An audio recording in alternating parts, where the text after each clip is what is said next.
Hey everyone, it's Stephanie again, and you are tuned into the review of Married at First Sight Season 13, Reunion Part 2. All right, guys, before we get started, don't forget to click the subscribe button and the notification bell so you can be the first to find out when I post these videos. All right, so Part 2, well, happy Thanksgiving, everyone. I hope everyone had a wonderful holiday. I know we are still just hanging out here and enjoying the weekend, and I hope you guys are enjoying the weekend with your loved ones as well. I just want to send out love to everyone who is, missing someone this year. I'm gonna go ahead and fan myself, y'all, because I'm really hot.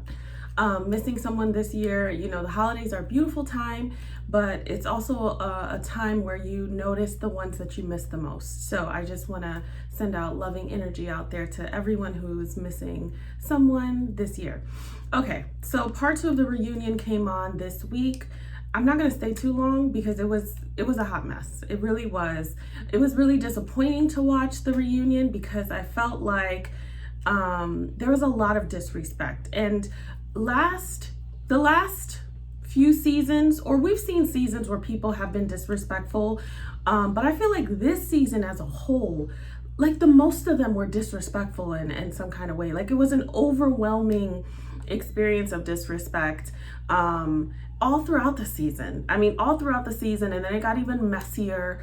I don't know if anybody watched the Where Are They Now? I'm not going to be reviewing that, but it just goes on and on. There's a show, I forgot the network it comes on, but it's called The Wife Swap. It's been on for years, and it feels like this show or this season thought that they were on The Wife Swap. It's really just disappointing to see how much they took what this opportunity could have been for granted. And they really didn't have any like alliances to each other, just on a respectful human, hey, I've engaged in this unique opportunity with you for the last X amount of time, so let's just keep it clean. We saw Bao and Johnny Part 2 go at it.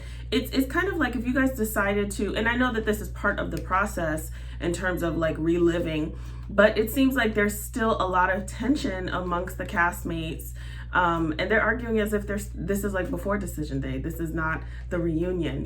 There's still a lot of emotion there, even though they might say I'm fine or I'm doing better, which I think in some ways some of them are doing better. But watching them go back and forth and still kind of like hitting below the belt, I felt like that was really disappointing to watch. Even the new alliances, the new friendships between Mirla and Johnny, I felt like the way that they displayed their friendship was very disrespectful. Obviously, Gil was really hurt by that, which he should have been, and Gil was better than I would have been because, listen, they didn't have to stay together. Mirla didn't have to stay with him. I still think there's a lot that we don't know because Mirla didn't really say much on her end. I mean, we see her faults. We have always seen her faults, but there's a lot that we don't know. However, choose to be with somebody or choose not to be with somebody, there's still a level of respect that should be just for the person, as a human being, as someone that you shared this experience with, as someone that you had intimacy experiences with. And that was really ugly to watch. I mean, it didn't have to get that ugly. And my question for her is like, why would you express your discontent or moving on in such a very callous way? I loved how the experts sat in this reunion. I don't think they've sat in this reunion like this ever before, where they really almost had like little like microwave sessions with them. Like they said, hey, it didn't need to work out, and you may still feel the way that you feel, but take a look at this, because that's what's important. Beyond this experiment, they're gonna move on, and wherever you go, there you are. Okay, so for the people thinking, okay, this wasn't the right person for me, like Johnny, Bao wasn't the right person for me, be that as it may, you are not going to be the right person for anyone until you get your issues under control as well. Same thing for Mirla. There's a lot she didn't like about Gil, obviously, or some of the things that she couldn't get over. Maybe it wasn't a lot, but some things that she couldn't get over. But there's still some issues that she has that's going to get in the way of another fruitful relationship. And for her specifically, I always knew that they wouldn't last. I mean, if you watch these reviews every week, you know that I said they would not go the distance.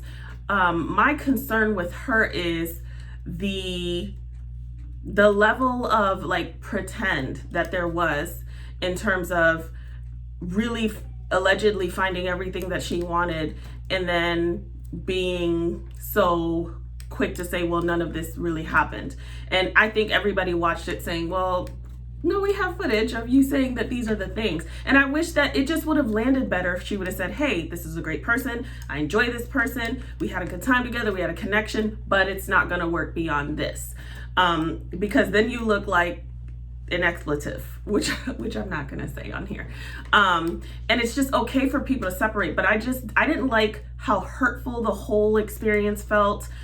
Zach and Michaela, that's another train wreck that just refuses to, I cannot, thank God it's over, but I can't watch them any longer because their communication is probably one of the most ineffective forms of communication that I've seen in this series. And something to learn from just their exchange in part 2, when she was talking about why she was triggered, which is valid, okay?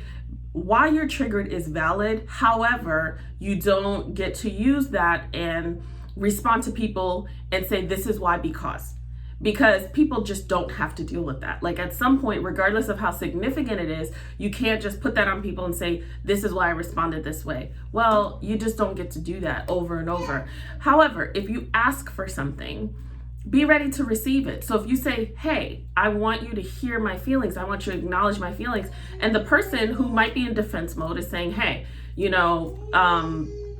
I was not thinking at first, so let me just respond now. Don't tell him to shut up. Because when she said to shut up to Zach, that triggered me, and I see why he shut down. And I don't blame him as to why he just didn't want to engage in any type of communication further on with her, because he wouldn't have won.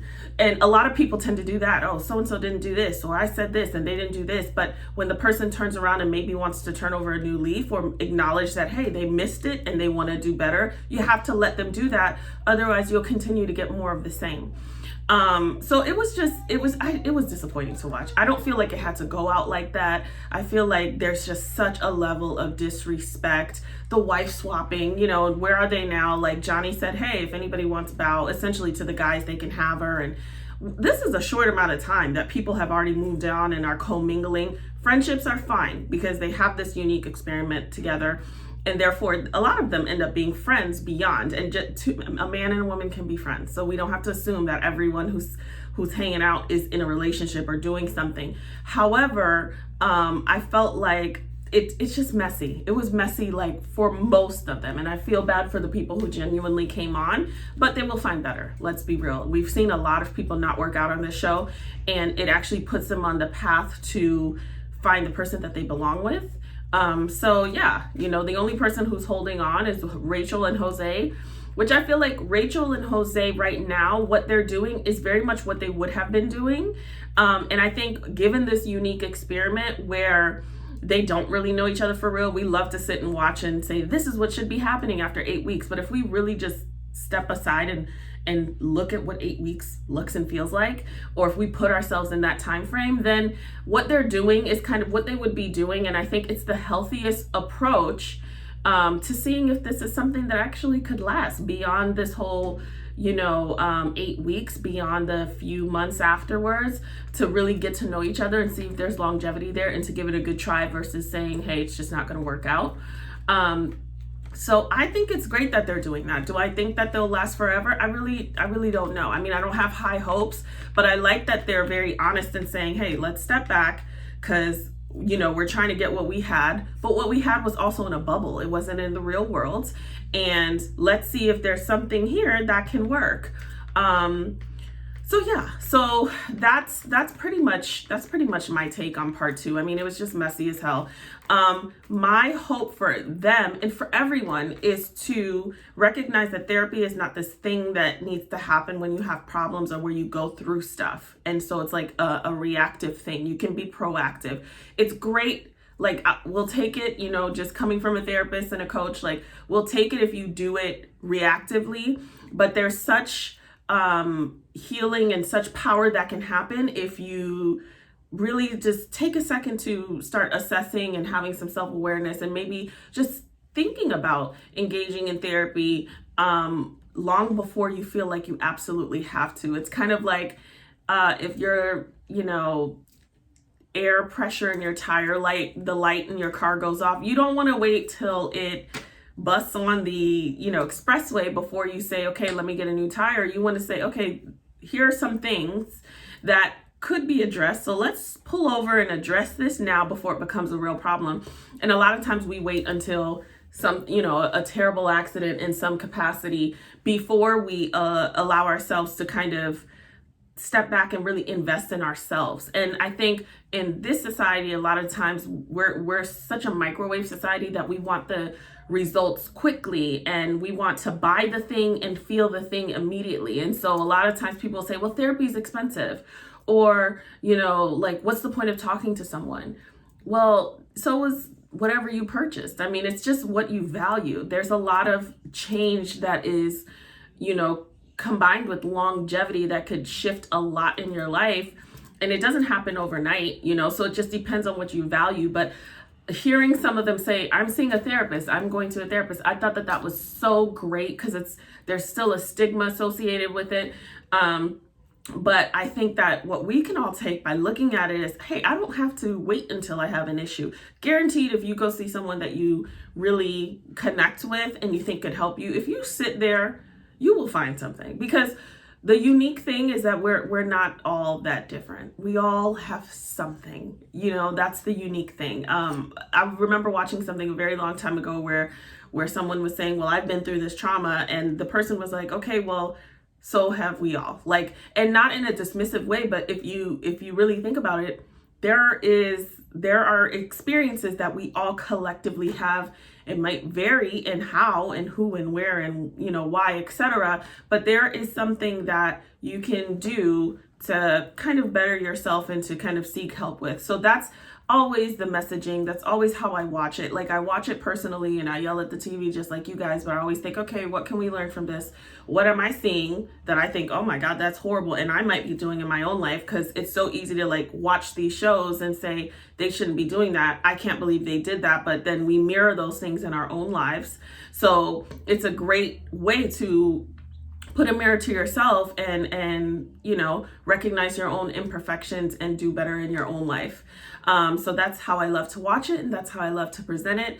And thank you guys for just sticking around with me this season. It was, it started off really promising. I really do remember when the season first started and I was excited about it. Ended up being a train wreck, but I feel like that's where we end up at the end of every season.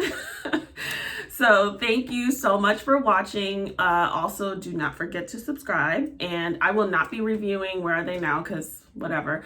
I'll be back on next season. We're going back to Boston, season 14, and that's it, guys. So of course, everyone have a wonderful holiday weekend, and I'll see you guys on the next video.